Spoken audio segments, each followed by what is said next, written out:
Hi, my name is Haley. I did my um, project on narcotics, heroin, and fentanyl. So, narcotics, often known as opioids, referred medically to any psychoactive compound with numbing or paralyzing properties. It is used as medicine that relaxes the body and can relieve pain. Here are a list of some of the widely known narcotics. We have opium, heroin, codeine, oxycodone, hydrocodone, tramadol, morphine, and fentanyl. Sorry if I said any of those wrong or pronounced them wrong. But the two that I'm going to look more in depth about is heroin and fentanyl. So, heroin, an illegal semi-synthetic opioid, it is classified as a Schedule 1 controlled substance in the United States. And as it has no approved medical uses and a high potential for abuse and addiction. Heroin dulls pain, it impairs cognition, increases sedation, and slows certain autonomic functions, such as your respiratory rate. It is distributed as a brown or white powder or a sticky black substance known as black tar heroin that can be snorted or injected. This creates an intense and rapid high and rush, which you will cycle between being awake and unconscious, known as on the nod. So, heroin's short term symptoms withdrawal may occur within a few hours after the last time the drug was taken. Symptoms of the withdrawal are restlessness, muscle and bone pain, insomnia, diarrhea, vomiting, cold flashes with goosebumps, known as cold turkey, leg movements, and major withdrawal symptoms peak between 24 to 48 hours after the last dose of heroin subsided after about a week. So, some long term symptoms. Repeated heroin use changes the physical structure and psychology of the brain, creating long-term imbalances in neuronal and hormonal systems that are not easily reversed. Repeat heroin use often results in relapsing disease that goes beyond physical dependence and is characterized by uncontrollable drug seeking, no matter the consequence.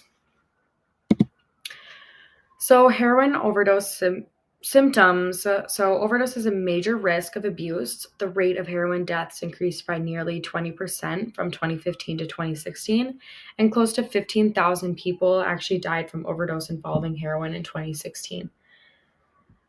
So, some of the symptoms are constricted pupils, difficulties breathing, respiratory arrest, sluggish movements, confusion, clammy and cold skin, slow heart rate and low blood pressure.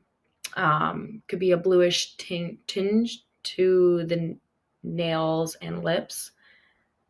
Potential loss of consciousness, and any overdose, heroin overdose or fentanyl overdose, is very serious and will need medical attention.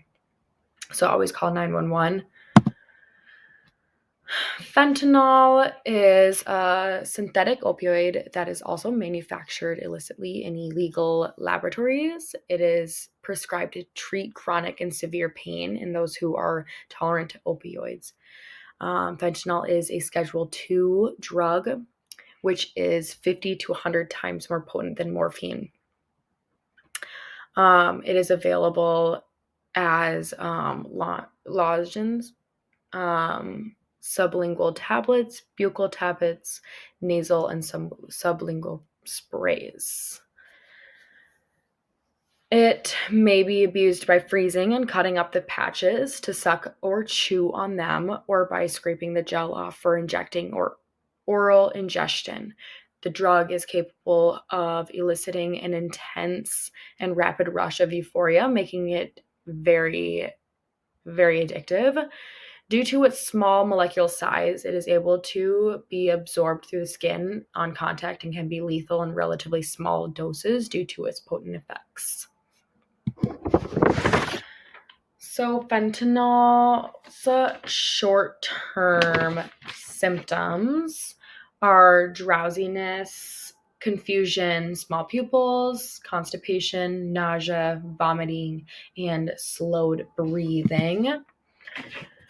Its long-term symptoms. So a person who takes fentanyl long-term will become increasingly more tolerant to the effects, which means they will need to up their dosage, or how often they take it, so they do feel the effects and keep feeling the effects of fentanyl. Some of the symptoms of the long term are chronic and severe constipation, breathing problems, heart attack and heart failure, immune system suppression, hormonal and reproductive issues for men and women, anxiety, depression, and other mood disorders. Fentanyl's overdose symptoms. So there's such an increased risk of overdose when you take fentanyl illicitly, especially if it's mixed with other drugs. Some of the signs or symptoms of an overdose is tiny pupils, loss of consciousness, shallow, irregular, or stopped breathing, limp body, blue, cold, or pale skin, choking or gurgling noises. Once again, like I said in the heroin slide, you should always call 911, and you will need medical attention for an overdose. So what educators should look for. So identifying students. Educators can identify students who may be at risk for drug use and work with the students' families to prevent these children from going down a harmful path.